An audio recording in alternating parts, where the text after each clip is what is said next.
Good morning mga day, this is Basudan, yung vlogger, a day in my life as a content creator at age of 14. Kaya naman papasabi ka na lang talaga dito ng I for Dago!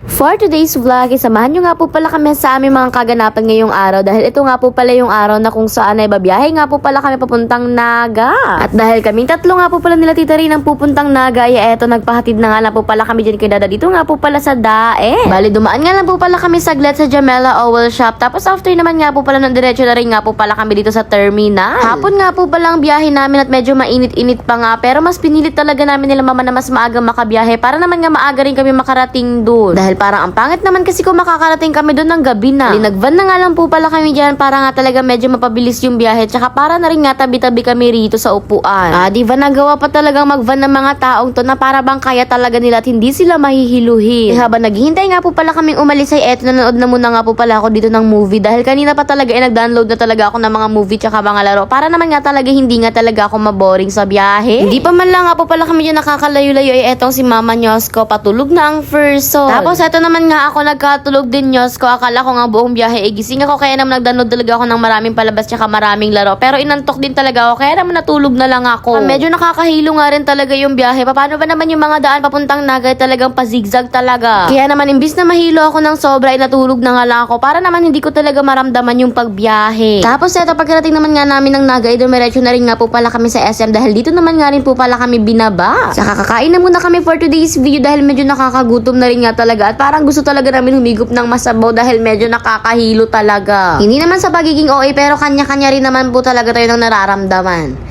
Nagdrama siya. And then makuha na nga po pala namin dyan lahat ng order namin. Syempre kumain na rin nga po pala kami. Bale, hindi na nga po pala kami nag-order ng maraming pagkain. Baka nga kasi hindi namin maubos. Basta malamanan nga lang talaga yung tiyan namin ay pwede na yun. Na naman nag-share-share na nga lang din kami dito. Saka hindi rin naman namin ito mauubos pa. Paano ba naman yun? Kung hindi na malakas kumain ng mga person.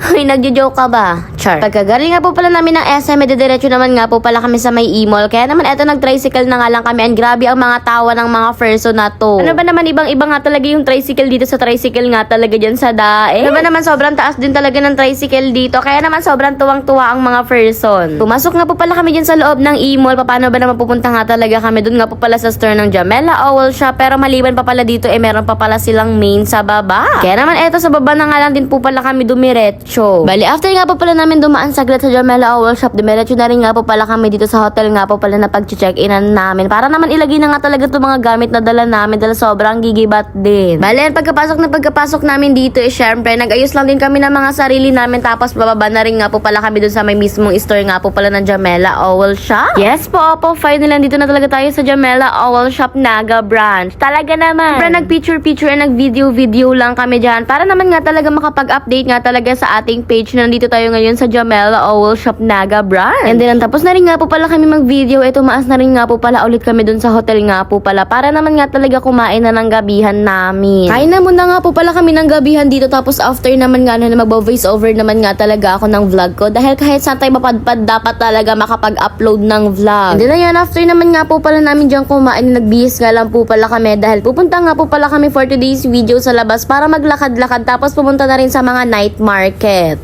Hoy, night market! Nag-pink dress na nga lang din nga po pala ako dyan. And eto, naglakad-lakad nga lang po pala kami dahil malapit lang naman nga po pala dito yung Plaza Rizal. At habang naglalakad-lakad nga po pala kami, eto, may nakakilala nga po pala dito sa akin. Kaya naman thank you very much po. Bal, dito nga po pala kami unang napadpad sa may bilihan ng balot. Paano ba naman ang cravings ng mga person ay balot daw? Diba? Dumayo pa talaga sila ng Naga para lang dito sa balot. And alam nyo ba, sobrang sasyala talaga ng mga nagbebenta dito ng balot dahil meron silang pa-tissue tapos pa-alcohol. Talagang hindi ka aalis ng malansa. Bali, isa-isang order na nga lang po pala yung in-order namin. Katulad na nga lang talaga nitong kwek-kwek. Isang order na nga lang. Paano ba naman hindi na rin nga talaga namin ito mauubos dahil kakakain lang din talaga namin ng gabihan. Kakakain lang talaga nila ng gabihan pero hindi pa rin nabusog. Kaya naman eto, nag-barbecue pa rin. Eto na nga lang talagang si Mama ang may pinakamaraming nakain dito. Paano ba naman, ewan ko rin ba kung nabusog yan si Mama or hindi. Pero ako hindi na rin nga talaga ako masyadong kumain pa. Paano ba naman, sobrang busog na talaga ako nung gabing yan. Grabe, sobrang dami talaga ditong tao tuwing gabi. Kaya naman hindi ka rin talaga talaga dito tatama rin lumabas kahit gabi na. Kapag may mga biglaang cravings, pwedeng lumabas dahil sobrang dami rin talaga nagtitinda kaliwat kanan din talaga. Bali, after naman nga po pala namin doon nga po pala sa may street food, dumiretso naman nga po pala kami dito sa may Dunkin Donuts. Nag-order nga lang po pala dyan ng cafe tapos donut, and after naman nga talaga nun ay umuwi na rin nga po pala kami. Kaya man, hanggang dito na lang din talaga ang ating vlog for today's video. Thank you very much for watching, and yun lang sa lahat, and God bless. Thanks for watching. Mwaps!